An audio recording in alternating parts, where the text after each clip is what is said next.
ದೇಗುಲದ ಗರ್ಭಗುಡಿಯಲ್ಲೇ ಗಲಾಟೆ, ತಳ್ಳಾಟ, ನೂಕಾಟ. ಐತಿಹಾಸಿಕ ಮೈಲಾರ ಲಿಂಗೇಶ್ವರನ ಸನ್ನಿಧಿಯಲ್ಲಿ ಜಟಾಪಟಿ ಜೋರಾಗಿದೆ. ಧರ್ಮಕರ್ತರು, ದತ್ತಿ ಇಲಾಖೆಯ ಅಧಿಕಾರಿಗಳ ನಡುವೆ ಈ ರೀತಿ ಗಲಾಟೆ ಆಗಿರೋದು. ಗರ್ಭಗುಡಿಯಲ್ಲೇ ಗಲಾಟೆ ನಡೆದಿರುವಂತಹ ದೃಶ್ಯ ಸಿಸಿಟಿವಿಯಲ್ಲಿ ಸೆರೆಯಾಗಿದೆ. ಮೈಲಾರ ಕಾರಣಿಕ ಮುನ್ನವೇ ದೇಗುಲದ ವಿವಾದ ಭುಗಿಲೆದ್ದಿದೆ. ಹೀಗಾಗಿ ಗರ್ಭಗುಡಿಯಲ್ಲೇ ಕಿತ್ತಾಡಿದ್ದಾರೆ. ಮೈಲಾರ ದೇಗುಲದ ಧರ್ಮಕರ್ತರು ಮತ್ತೆ ದತ್ತಿ ಇಲಾಖೆಯ ನಡುವೆ ವಂಶ ಪಾರಂಪರ್ಯವಾಗಿ ಪೂಜೆ ಮಾಡ್ತಾ ಇರುವವರನ್ನ ಅಧಿಕಾರಿಗಳು ತಡೆದಿದ್ದಕ್ಕಾಗಿ ಈ ಜಗಳ ನಡೆದಿದೆ.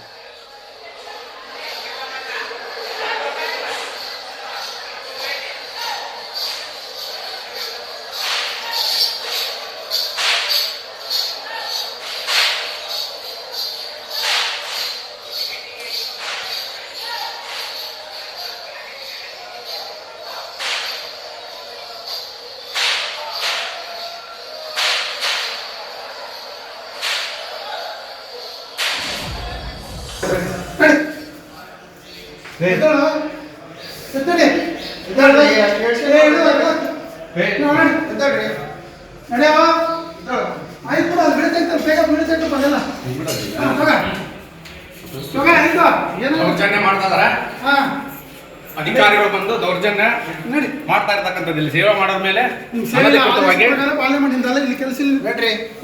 ಇಷ್ಟು ಒಂದು ದೌರ್ಜನ್ಯ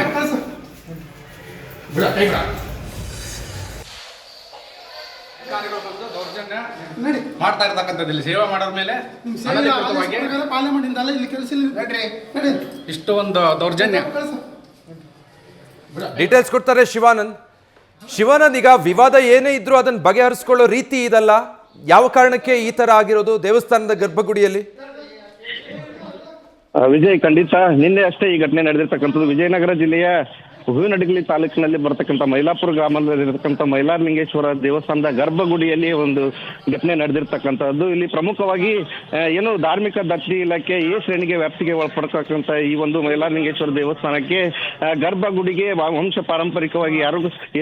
ಪಾರಂಪರಿಕವಾಗಿ ಪೂಜೆ ಮಾಡ್ಕೊಂತ ಬರ್ತಾ ಇರ್ತಕ್ಕಂಥ ವೆಂಕಟಯ್ಯ ಒಡೆಯರ್ ಅವರ ಕುಟುಂಬಸ್ಥರಿಗೆ ಈಗ ನಿರಾಕರಣೆ ಅಂದ್ರೆ ನಿರ್ಬಂಧ ಹೇರಿರ್ತಕ್ಕಂಥದ್ದು. ಅದರಲ್ಲೂ ಏನು ಈ ಪಾರಂಪರಿಕವಾಗಿ ಪೂಜೆ ಮಾಡ್ಕೊಂತ ಏನು ಧರ್ಮಕರ್ತರಿದ್ದಾರೆ ಅವರು ಭಕ್ತರನ್ನ ಕರೆದುಕೊಂಡು ಈ ಒಂದು ಗರ್ಭಗುಡಿಗೆ ಆಗಮಿಸ್ತಾರೆ. ಹೀಗಾಗಿ ಧಾರ್ಮಿಕ ಪರಂಪರೆ ಆಗಿರಬಹುದು ಮತ್ತು ಆಡಳಿತಾತ್ಮಕ ಹಿತದೃಷ್ಟಿಯಿಂದ ಧಕ್ಕೆ ಬರುತ್ತೆ.